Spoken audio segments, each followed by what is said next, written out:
Hello, আসসালামু আলাইকুম। মাইন্ডট্রিটের পক্ষ থেকে এই কোর্সে আপনাদের সবাইকে স্বাগত জানাই। মাইন্ডট্রিট হচ্ছে মেন্টাল হেলথ সার্ভিস প্রোভাইডার অথবা কাউন্সিলিং সেন্টার। মাইন্ডট্রিট যেসব বিষয়ে সেবা প্রদান করে থাকে তার মধ্যে psychological counselling, depression and stress management, career counselling, couple counselling, family psychology, children and school psychology, industrial and organisational psychology, behavioural and cognitive psychology. আজকে আমি আলোচনা করব কাপলস কাউন্সেলিং এর এই কোর্সের অন্য একটা ভিডিও নিয়ে। আজকের ভিডিওর বিষয় হচ্ছে interaction focused therapy. Interaction focused therapy এটা কি, এটা কিভাবে কাজ করে, এই বিষয়ে বলতে গেলে প্রথমে যেটা বলতে হবে যে থেরাপিটার উদ্ভাবক কে। ইন্টারঅ্যাকশন ফোকাসড থেরাপি এটা ডেভেলপ করছেন ডন জ্যাকসন। তার এই থেরাপিটা পূর্ববর্তী ভিডিওতে আমি যেটা কথা বলছি যে relationship works as a system, একটা রিলেশনশিপ সিস্টেমের মতো কাজ করে, সেইটা ভাবতে অনেক বেশি সহায়তা করে এই জ্যাকসনের ইন্টারঅ্যাকশন ফোকাসড থেরাপিটা। এই থেরাপিটা রিলেশনশিপ যে একটা সিস্টেমের মতো কাজ করে এইটা ভাবতে অনেকাংশে অগ্রণী ভূমিকা রাখে। একটা রিলেশনশিপের ভিতরে সমস্যা আসতে পারে, যে কোনো কিছুই ঘটতে পারে, এইটাকে বুঝতে পারাটা হচ্ছে মূল কাজ।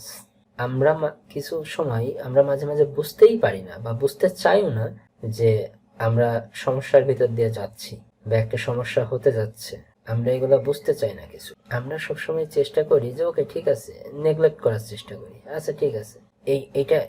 এইটা রিলেশনশিপ, একটা হেলদি রিলেশনশিপে এটা নেগলেক্ট কোনো জিনিস করতে হয় না।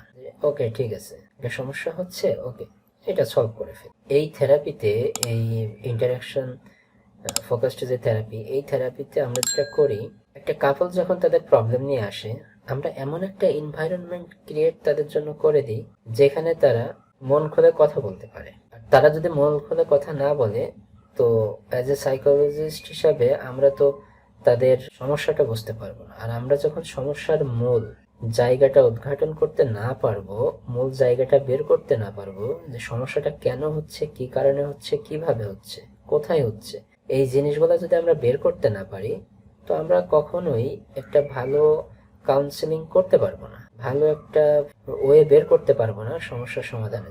আমরা ভালোভাবে কোনো ক্লায়েন্টকে হ্যান্ডেল করতে পারবো না, আমরা পেশেন্টদেরকে ভালোভাবে ট্রিট করতে পারবো না।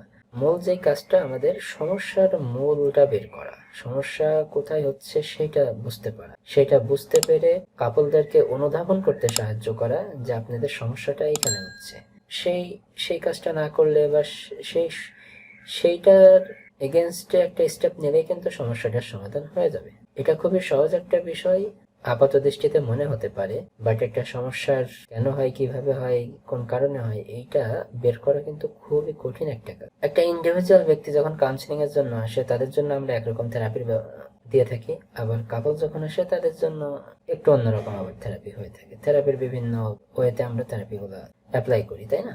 আমরা সিবিটির ক্ষেত্রে কি করি বলে রাখি। সিবিটি হচ্ছে কগনিটিভ বিহেভিয়ারাল থেরাপির ক্ষেত্রে আমরা কি করি, আমরা বোঝার চেষ্টা করি ক্লায়েন্টের থট, তাদের ফিলিংস, তাদের বিহেভিয়ার, মানে তারা তাদের চিন্তা কি চলতেছে, তারা সেই চিন্তার থেকে কি অনুভূতি নিচ্ছে এবং সেই অনুভূতির কারণে তারা কি আচরণ করতেছে, তাই না? আমরা এইগুলা সিবিটির ক্ষেত্রে। ঠিক সেম কাপলসদের ক্ষেত্রেও আমরা এটা করি, যে তাদের চিন্তা ভাবনা কি, তাদের ফিলিংসটা কি হচ্ছে, তাদের বিহেভটা কি হচ্ছে। এই সমন্বয়েই, সমস্ত সমন্বয়কে একসাথে আমরা ইন্টারঅ্যাকশন ফোকাসড থেরাপি বলতেছি কাপলসদের ক্ষেত্রে। সাইকোলজিতে থেরাপি ব্যক্তি বিশেষ ভিন্ন ভিন্ন হতে পারে, হতেই পারে ব্যক্তি বিশেষ ভিন্ন ভিন্ন। যেমন গ্যাসের সমস্যা, আপনি গ্যাস্ট্রিকের ওষুধ নিচ্ছেন, তাই না?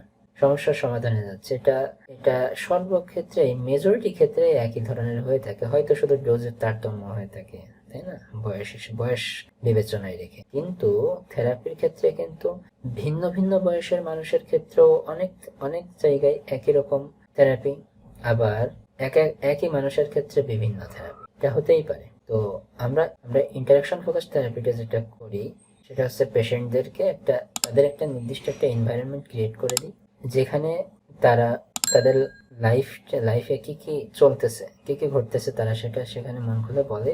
আমরা সেটা সমস্যাটা কোথায় হচ্ছে, কিভাবে হচ্ছে সেটা বের করে খোঁজার চেষ্টা করি, খুঁজে বের করে তাদেরকে অনুধাবন করতে সাহায্য করি যে তোমার সমস্যাটা এখানে হচ্ছে বা আপনার সমস্যাটা এখানে হচ্ছে।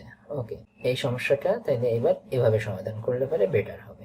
এটাই ছিল আজকের আলোচনার মূল বিষয়। আসলে বিস্তারিত আলোচনা, ওয়াইডলি আলোচনা করতে গেলে তো আসলে 1 ঘন্টা, 1.5 ঘন্টা, 2 ঘন্টা চলে যাবে, আর এত বড় ভিডিও আসলে কেউ দেখবেও না। এজন্য আমি চেষ্টা করি সারমর্মটুকু, সারাংশটুকু তুলে ধরার।